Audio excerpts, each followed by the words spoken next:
Boa noite, boa tarde. É a tarde aqui, eu vou dizer boa tarde. Quero falar com você hoje que Deus, sempre ouvimos, Deus salva pecadores. A nossa mensagem hoje à noite é: Jesus salva pecadores e religiosos também. Eu acho interessante quantas vezes, pelo menos nesses 40 anos que eu estou no ministério, que quando pergunta uma pessoa religiosa se tem certeza que vai para o céu, a resposta é muitas vezes que não tem certeza. A Bíblia nos ensina que podemos e devemos ter certeza de salvação agora, nesta vida, antes de morrer. Não existe chegar à porta do céu e dizer: Jesus, eu posso entrar? Não é bíblico. 1 João, capítulo 5, versículo 10, nos diz: quem crê no Filho de Deus, em si mesmo tem o testemunho. Quem a Deus não crê, mentiroso o fez. E o testemunho é este: que Deus nos deu a vida eterna, e esta vida está em seu Filho.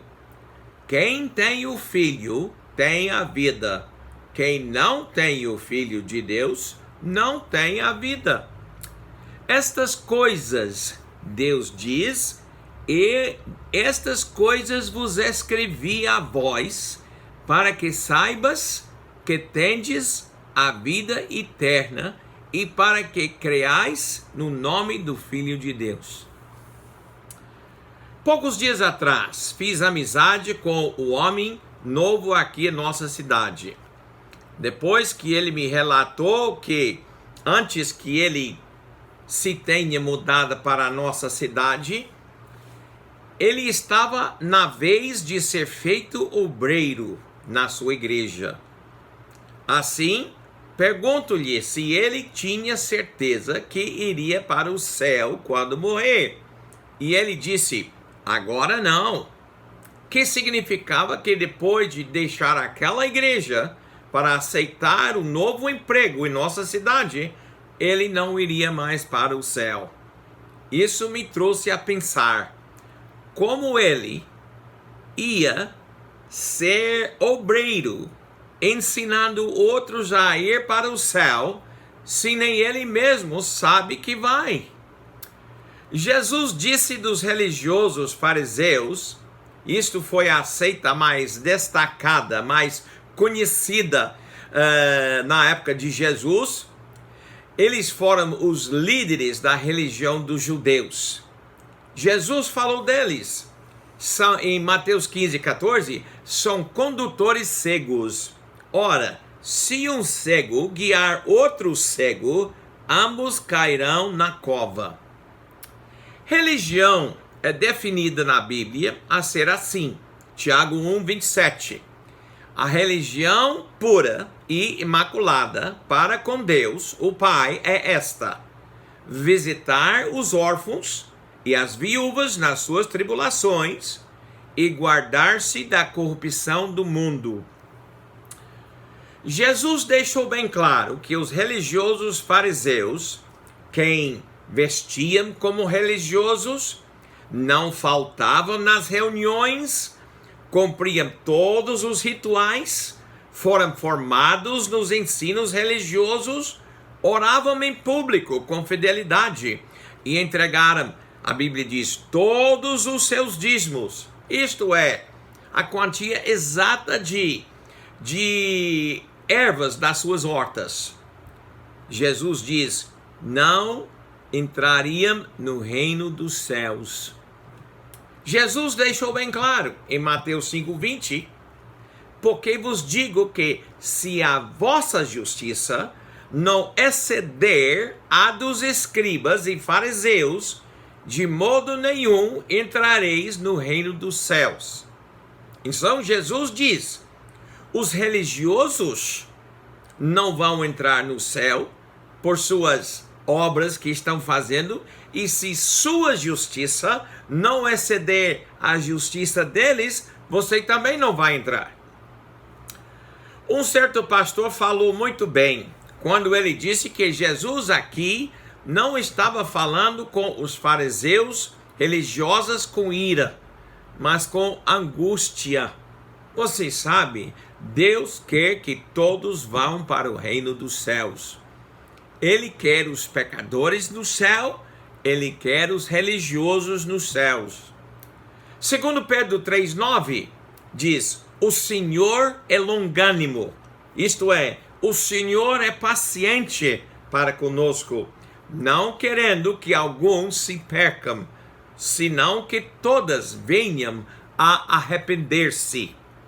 Deixe-me falar de dois homens na Bíblia rapidinho, que nos mostra que a Bíblia nos mostra foram religiosos, mas precisavam de salvação, precisavam de receber Jesus para chegar ao reino dos céus.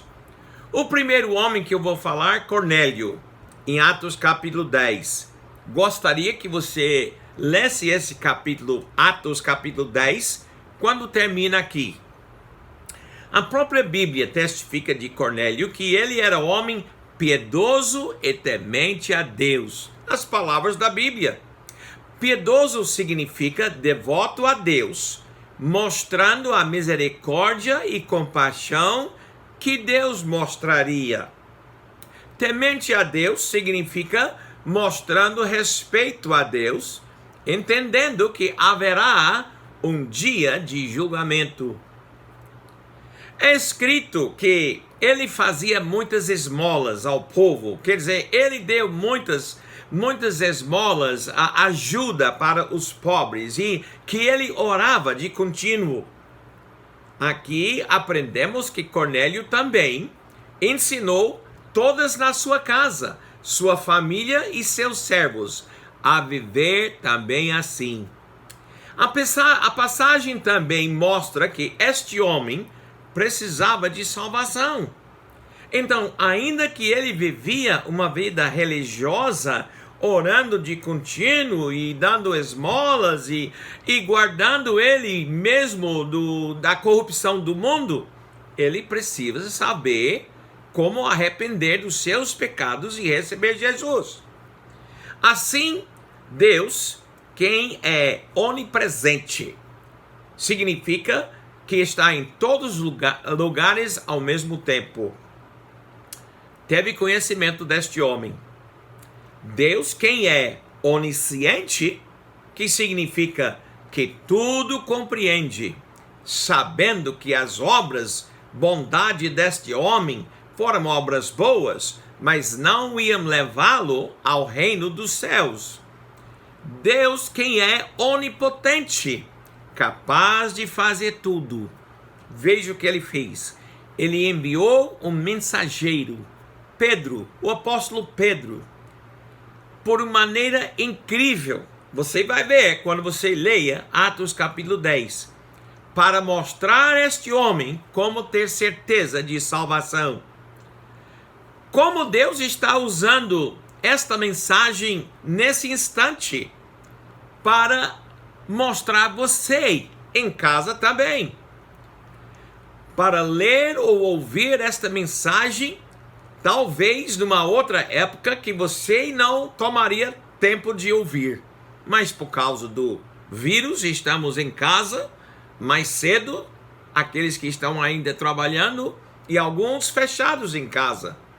E através de cabos e dados e de internet, Deus está entrando na sua casa, deixando o mensageiro, entrar na sua casa, como Pedro entrou na casa de Cornélio, para anunciar o caminho do céu, o arrependimento de pecado e Jesus Cristo como Salvador. O outro homem que eu quero falar é Nicodemos, em João capítulo 3. Logo em versículo 1 de capítulo 3, começamos a saber quem é Nicodemos. Foi um homem religioso, porque foi fariseu.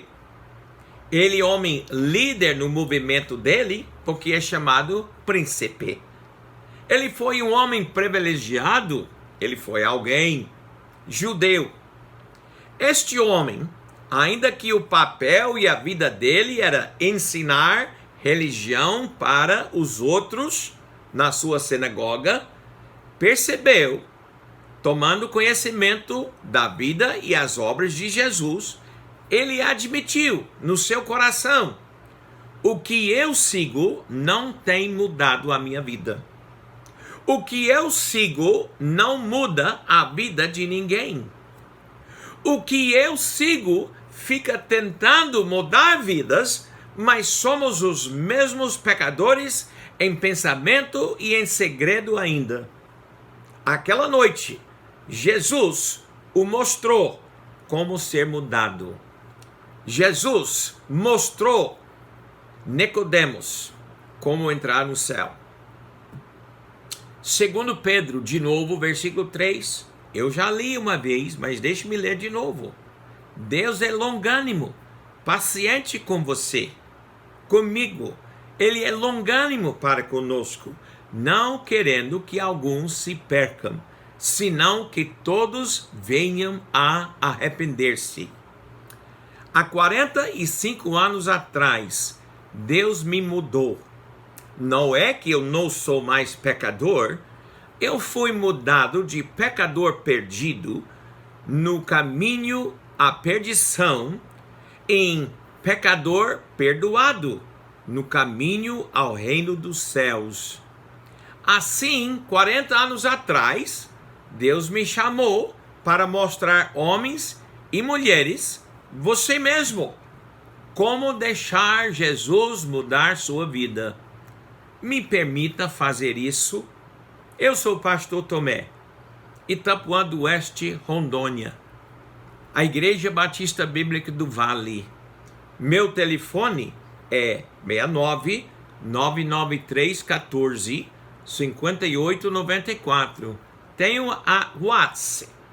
Passa aqui na minha casa. Mora na rua João Santana da Silva, número 1415.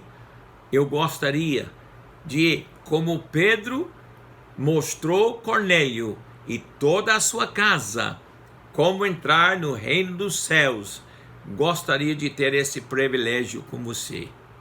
Uma boa noite.